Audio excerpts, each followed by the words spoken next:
Hi friends, ನಮಸ್ಕಾರ ಎಲ್ಲರಿಗೂ. Friends, ಇವತ್ತು ನಾವು ಪುಲಾವ್ ಮಾಡಿ ತೋರಿಸ್ತಿದ್ದೀವಿ. ಪುಲಾವನ್ನು ನಾವು ಮನೆಯಲ್ಲಿ 1 kg, ಅರ್ಧ kg, 2 kg ಇಷ್ಟು ಕ್ವಾಂಟಿಟಿಯಷ್ಟು ನಾವು ಮಾಡ್ತೀವಿ. ಆದರೆ 4 kg 5 kg ಮಾಡಬೇಕು ಅಂತಂದರೆ ಯಾರಾದರೂ ಗೆಸ್ಟ್ ಬರ್ತಾರ ಅಂದರೆ ನಮಗದೊಂದು ಸ್ವಲ್ಪ ಭಯ ಆಗುತ್ತೆ. ಜಾಸ್ತಿ ಮಾಡೋರು ಮಾಡ್ತಾರೆ, ಆದರೆ ನಮಗೆ ಸ್ವಲ್ಪನೇ ಕ್ವಾಂಟಿಟಿ ಮಾಡಿದವ್ರಿಗೆ ಜಾಸ್ತಿ ಕ್ವಾಂಟಿಟಿ ಮಾಡಬೇಕಂತ ಅಂದರೆ ಒಂದು ಸ್ವಲ್ಪ ಹೇಗಾಗುತ್ತೆ ಏನೋ ಅನ್ನೋ ಒಂದು ಭಯ ಇರ್ತೈತಿ.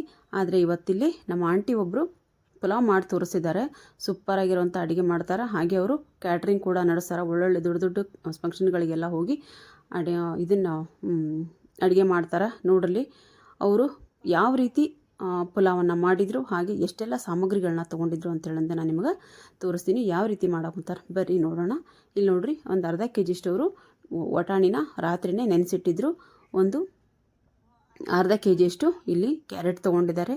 ಹಾಗೆ ಒಂದು 1/4 kg ಅಷ್ಟು ಇಲ್ಲಿ ಹಸಿಮೆಣ್ಸಿನ್ಕಾಯಿನ ತೊಗೊಂಡಿದ್ದಾರೆ. ಹಸಿಮೆಣ್ಸಿನ್ಕಾಯಿ ಅಂದರೆ ಒಂದು ಅರ್ಧ ಭಾಗನ ಅವರು ಪೇಸ್ಟ್ ಮಾಡ್ಕೊತಾರೆ, ಒಂದು ಅರ್ಧ ಭಾಗ ಒಗ್ಗರಣೆಗೆ ಹಾಕೋದಕ್ಕೆ ಇಟ್ಕೊಂಡಾರ. ಇಲ್ಲಿ ಅರ್ಧ kg ಅಷ್ಟು ಬೀನ್ಸು ಮತ್ತು ಅರ್ಧ kg ಅಷ್ಟು ಹೂಕೋಸನ್ನು ತೊಗೊಂಡಾರ. ಹಾಗೆ 1 kg ಅಷ್ಟು ಈರುಳ್ಳಿನ ಉದ್ದುದ್ದಕ್ಕೆ ಹೆಚ್ಚಿಟ್ಕೊಂಡಾರ. 2 ಕಟ್ಟಷ್ಟು ಇಲ್ಲಿ ಕೊತ್ತಂಬರಿನ ಸೋಸಿ ತೊಳೆದಿಟ್ಕೊಂಡಾಗೈತಿ. 2 ಹಿಡಿಯಷ್ಟು ಕರಿಬೇವನ್ನ ತೊಗೊಂಡಾರ. ಹಾಗೆ 1 ಹಿಡಿಯಷ್ಟು ದೊಡ್ಡದು 1 ಹಿಡಿ ಇದು ಪುದೀನ ಕಟ್ಟನ್ನು ಕ್ಲೀನ್ ಮಾಡಿಕೊಂಡು ಒಂದು ದೊಡ್ಡದು ಪುದೀನ ಸೊಪ್ಪನ್ನು ಇಲ್ಲಿ ಬಿಡಿಸಿಟ್ಕೊಂಡೈತಿ.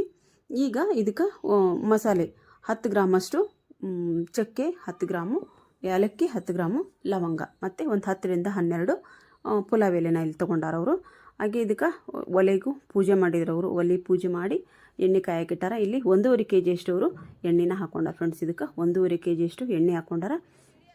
ಎಣ್ಣೆ ಕಾದಾದ ನಂತರ ಇದಕ್ಕೆ ಎಲ್ಲ ಸಾಮಗ್ರಿ ಏಲಕ್ಕಿ, ಲವಂಗ, ಚಕ್ಕಿ ಮತ್ತು ಪುಲಾವ್ ಎಲೆ ಎಲ್ಲ ಸಾಮಗ್ರಿನೂ ಅದಕ್ಕೆ ಹಾಕ್ಕೊಂಡು ಅದೊಂದು ಸ್ವಲ್ಪ ಪರಿಮಳ ಘಮ ಅನ್ನ ಕುಂತ ಮೇಲೆ ಅದಕ್ಕೆ ಒಂದು 2 ಹಿಡಿಯಷ್ಟು ಕರಿಬೇವು ತೊಗೊಂಡಿದ್ರಲ್ಲ, ಕರಿಬೇವು ಹಾಕ್ಕೊಂಡು ಒಂದು ಸ್ವಲ್ಪ ಕೈ ಆಡಿಸ್ಕೊಂಡು ಆದ ನಂತರ ಇದಕ್ಕೆ ಈರುಳ್ಳಿನ ಹೆಚ್ಚಿದ್ದು ಈರುಳ್ಳಿ ಹಾಕ್ಕೊಂಡು ಅದು ಗೋಲ್ಡನ್ ಬ್ರೌನ್ ಬರೋವರೆಗೂ ಅದನ್ನು ಅವರು ಎಣ್ಣೆಲೆ ಫ್ರೈ ಮಾಡ್ಕೊತಾರೆ. ನೋಡ್ರಿ, ಅವರು ಚೆನ್ನಾಗಿ ಎಣ್ಣೆಲಿ ಅದು ಫ್ರೈ ಆದಮೇಲೆ ಇದಕ್ಕೆ ಕೊತ್ತಂಬರಿ ಹಾಕ್ಕೊಂಡ್ರು. ಅವ್ರು ಯಾವ ರೀತಿ ಏನೇನು ಹಾಕಿದ್ದಾರೆ ಆ ಸಾಮಗ್ರಿನ ಯಾವುದ್ರ ಮೇಲೆ ಯಾವುದು ಹಾಕಬೇಕು ಅಂತ ಅವ್ರಿಗೆ ಗೊತ್ತಿರುತ್ತೆ. ಅದಕ್ಕೋಸ್ಕರನೇ ಅದರದ್ದು ಟೇಸ್ಟು ಚೆನ್ನಾಗಿ ಬರ್ತದೆ. ಫ್ರೆಂಡ್ಸ್, ಇದು ಹೇಗೆ ಮಾಡಿದ್ದಾರೆ ಅದೇ ರೀತಿ ನೀವು ಮಾಡಿ ನೋಡಿರಿ. ಇದಕ್ಕೆ ನೋಡಿರಿ 100 ಗ್ರಾಮಷ್ಟು ಶುಂಠಿ ಪೇಸ್ಟು, 100 ಗ್ರಾಮಷ್ಟು ಬೆಳ್ಳುಳ್ಳಿ ಪೇಸ್ಟು, ಅದರ ಅರ್ಧ ಭಾಗ ಶುಂಠಿ ಪೇಸ್ಟು, 50 ಗ್ರಾಮಷ್ಟು ಶುಂಠಿ ಪೇಸ್ಟನ್ನು ಇಲ್ಲಿ ಹಾಕ್ಕೊಂಡಾರವರು.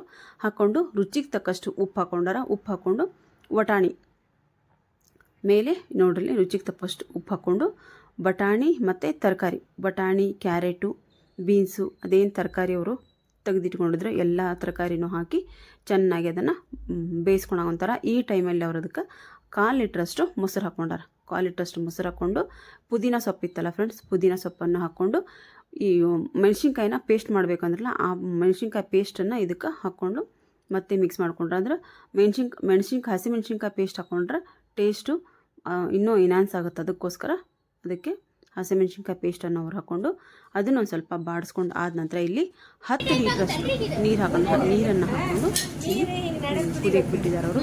ಇಲ್ಲಿ ಒಂದು ಟಿಪ್ಸ್ ಅವ್ರು ಏನು ಕೊಟ್ಟಿದ್ದಾರೆ ಅಂದರೆ, ಆ ಕಡೆ ಈ ಕಡೆ ಮಧ್ಯಕ್ಕೆ ನೀರು ಕುದೀತಾ ಇತ್ತಲ್ಲ, ನೀರು ಮಧ್ಯಕ್ಕೆ ಕುದ್ರೆ ಎಲ್ಲ ಕರೆಕ್ಟಾಗಿ ಅದಕ್ಕೆ ಸಾಮಗ್ರಿಗಳು ಸರಿಯಾಗಿದ್ದಾವೆ ಅಂತ ಅರ್ಥ.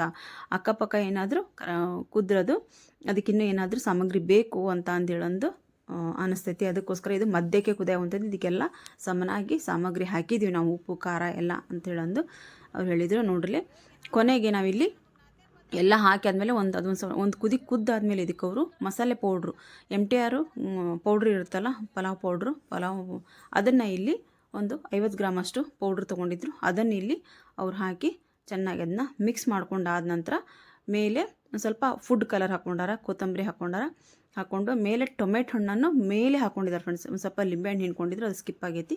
ಮೇಲೆ ಟೊಮೆಟೊ ಹಣ್ಣನ್ನು ಹಾಕ್ಕೊಂಡು ಕರೆಕ್ಟಾಗಿ ಮಿಕ್ಸ್ ಮಾಡಿದ್ರೆ ನಮ್ಮ ರುಚಿಯಾದಂಥ ಪುಲಾವ್ ರೆಡಿ ಆಗುತ್ತೆ.